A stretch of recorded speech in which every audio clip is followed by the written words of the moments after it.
Greetings. Now we are going to discuss a topic on economic importance of algae. So in this economic importance of algae, we are going to cover some of the objectives which I mentioned here. Introduction of algae, primary producers, algae as a food, algae as a fodder for cattle, algae as a fertilizer, alginates, agar and carrageen. Coming to the introduction of algae. See, the algae are ubiquitous character. The algae are grown in various water bodies such as freshwater, marine water, brackish water, including wastewater. The algae comes under lower group of organism due to lagging of stem, a root and leaf-like structure, but a chlorophyll content is present. So these organisms, the algae is helping in a different way, directly, indirectly for human being. Let me explain one by one how algae is using for human and others. First, the primary producers. Algae are primary producer of oxygen. During the photosynthesis, the algae utilize the good amount of carbon dioxide, water and sunlight. The capturing of solar energy, which is going to convert as a chemical energy. During the process, these organisms are produced as a byproduct, the oxygen which is entering into the atmosphere. And also, this oxygen is helping or useful in decreasing the water pollution by releasing oxygen. So there is a strategy, the 10% of photosynthesis is occurred by the algae in total photosynthetic quantity. And let me explain about algae as a food. See, algae have been used as a food many years in several countries. I can give one or two example. The country have been using as a food algae, both marine algae as well as the freshwater algae. Countries like South America, Korea, Japan, China, etc.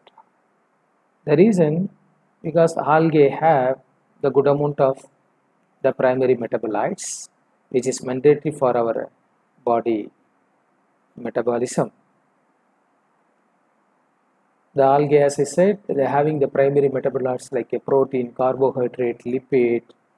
These are enriched as a primary metabolite, so that we can use algae as a food. Apart from these primary metabolites, there are some important vitamins also we can get from algae, like vitamin A, B, C and E, and also lipids and minerals also we can get it. There are some common algae used as a food in foreign countries, including in India. We use some of the organism algae as a food supplement. In foreign country, they use laminaria, porphyra and nostoc as a food.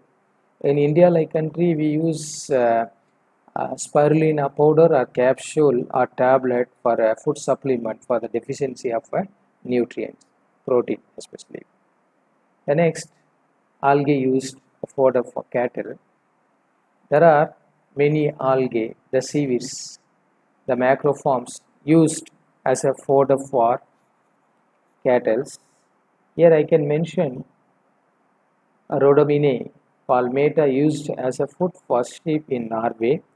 Like that, the laminaria they used for as a cattle feed.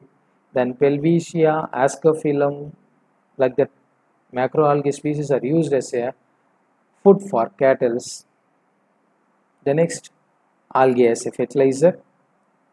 Especially in this topic, the algae as a fertilizer, we used to concentrate more on a group of a particular family, that is blue-green algae or cyanobacteria. In this blue-green algae, there are few algae are used as a biofertilizer, like Nostoc, Oscillatoria, Cytonema, Spirulina. The reason is these organisms are able to fix the atmosphere nitrogen into ground, because these organisms are having heterocyst characters. The heterocysts are present in the organisms that may be in the terminal, we call it as terminal heterocyst. If it is present in between the vegetative characters, the heterocyst, it is called intercalary heterocyst. In this group, not only the heterocyst having organism can trap the atmosphere nitrogen, there are non-heterocyst cyanobacteria also able to trap the nitrogen source, so that they are using as a fertilizer, especially in the rice field, so to enhance the productivity. The next one in this objective, the production of alginate. See, the alginate is nothing but it is one of the important phycocolloidal compound. These alginates are found in the cell wall of the organisms, especially a single family Phaeophyceae, otherwise it is called the brown algae. So these Phaeophyceae brown algae having a good amount of alginates, which extracted from a few Phaeophyceae organisms, for example Fucus, Laminaria and Macrocystis. The uses of alginate is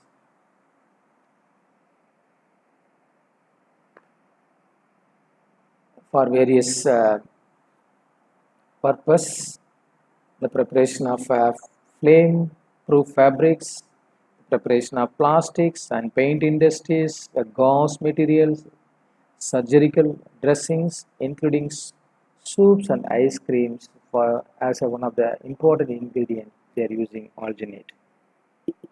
The next one is agar-agar. Again, this agar-agar also, as I mentioned, it is one of the important phycocolloidal compound which derived from red algae. Example, Gelidiella, Gracilaria. These are the very common rhodophyceae algae highly used for the production of agar-agar. So this agar-agar is used commercially for culture media in microbiology laboratory. Then the next one is carrageenan. This carrageenan also extracted from cell wall of red algae. As I mentioned, the phycocolloidal compound, there are three important phycocolloidal compounds we can extract from the two different families, the Phaeophyceae and Rhodophyceae. Here the carrageenan we extracted from red algae, the cell wall. So this polysaccharide is esterified with the sulfate bond. It is used commonly, the carrageenan, as an emulsifier in pharmaceutical industry. In textile industry also they are using, the leather process industry, cosmetic industry, including the weaving industry also they are using this. Thank you.